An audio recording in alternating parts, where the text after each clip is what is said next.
So we had a really good opportunity this morning between the U.S. and Ghanaian governments to discuss the status of the Child Protection Compact, which we signed with the government of Ghana in 2015.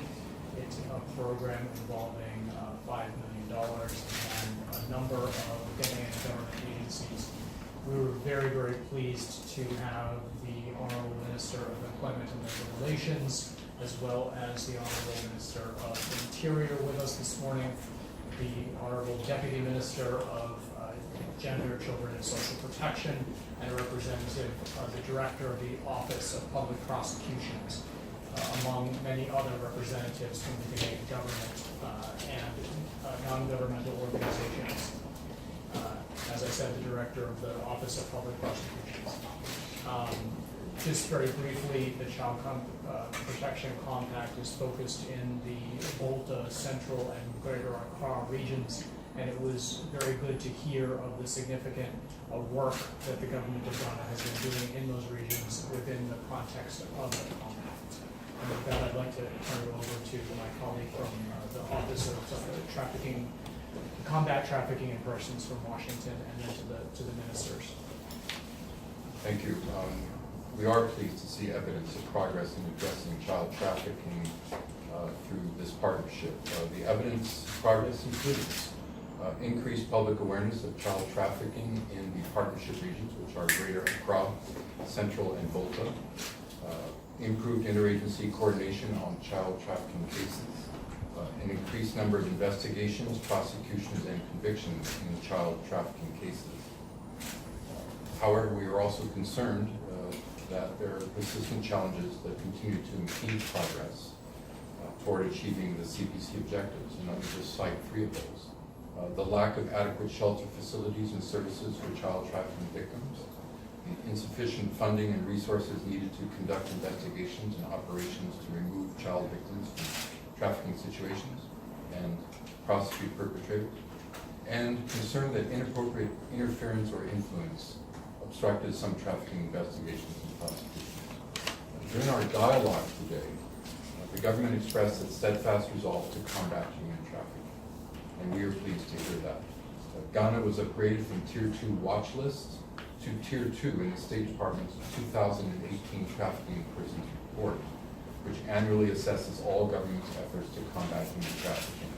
The TIP report described the Ghanaian government's increased efforts during 2017.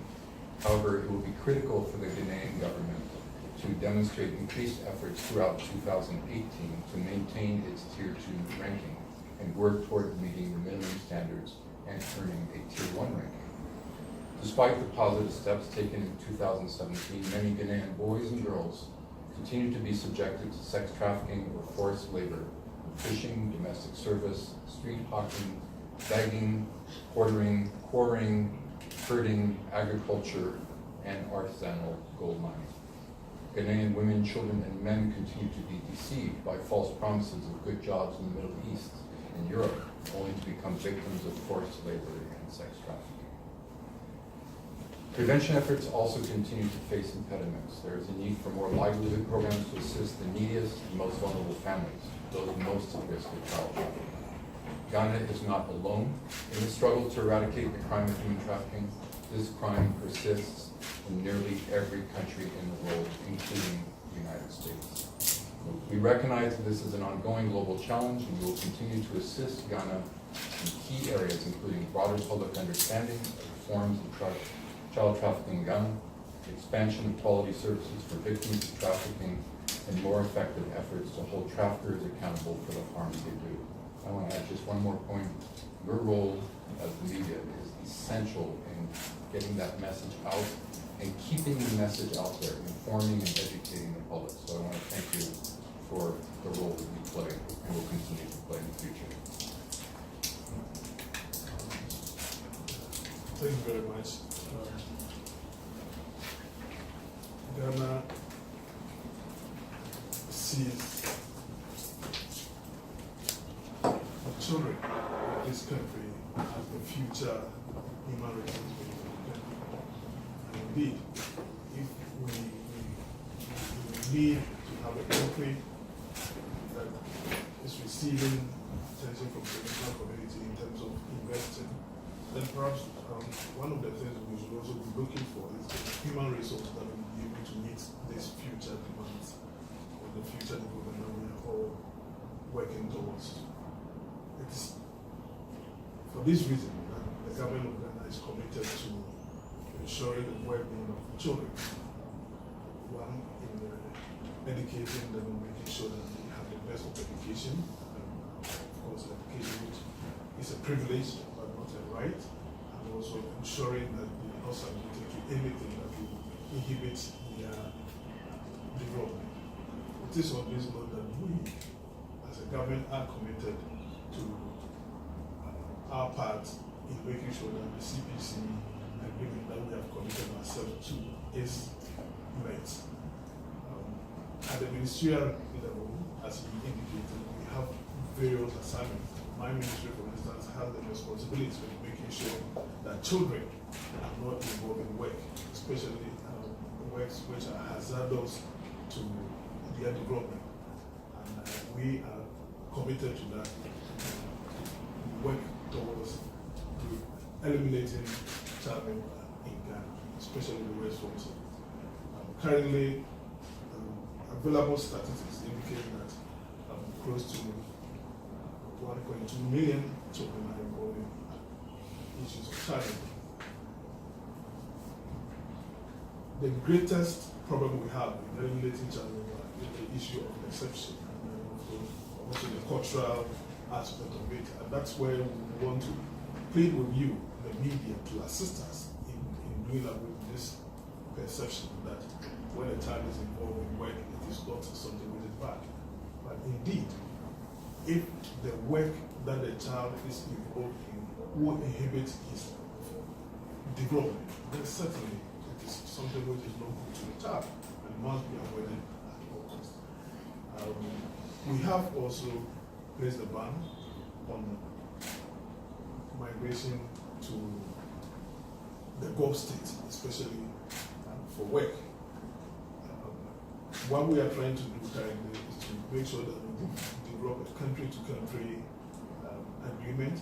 And when that is developed, a cabinet member will be sent to cabinet for a review of the policy.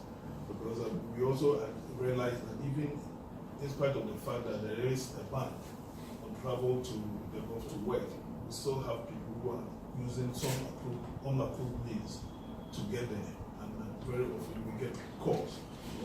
They being submitted to so many emails.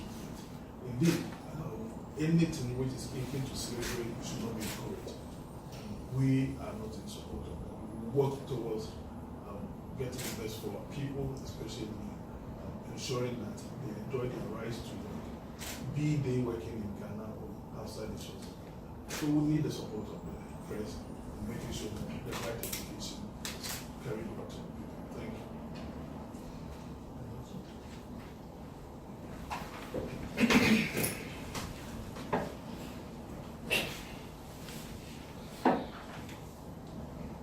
Thank you very much. I just said you don't need to hold it. Thank you very much.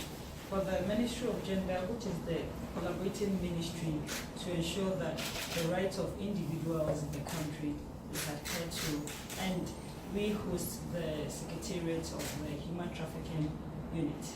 We want to say that as we collaborating with international partners and the local partners, we're working very well with the Ghana Police Service and Immigration Service to ensure that a lot of capacity building had taken place in order to identify trafficking individuals and rescue them. And the ministry is also putting up a number of strategies as we're working with the CPC to get shelters to keep these rescued individuals and offer them the various services, psychological services that they need. We want to say that government is so committed to the CPC.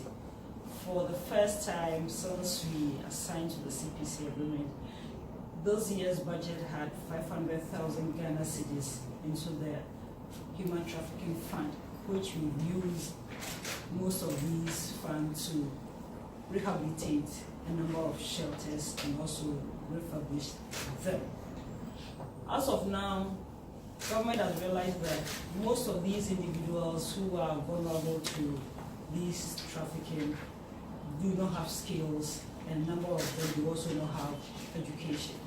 And these are some of the reasons why the Ministry of Gender, together with the Labor and Employment and that of Education, are working so hard to ensure that individuals are educated, they are enrolled, they are maintained, and they continue to further their education. And once they do that, the individuals wouldn't even be available to become victims. And with us, we have a lot of intervention like the school feeding, and this year, fortunately, from last year, fortunately, we have the free SHS, which everybody will have access to education, which previously, due to poverty, would have said that I can't afford the education.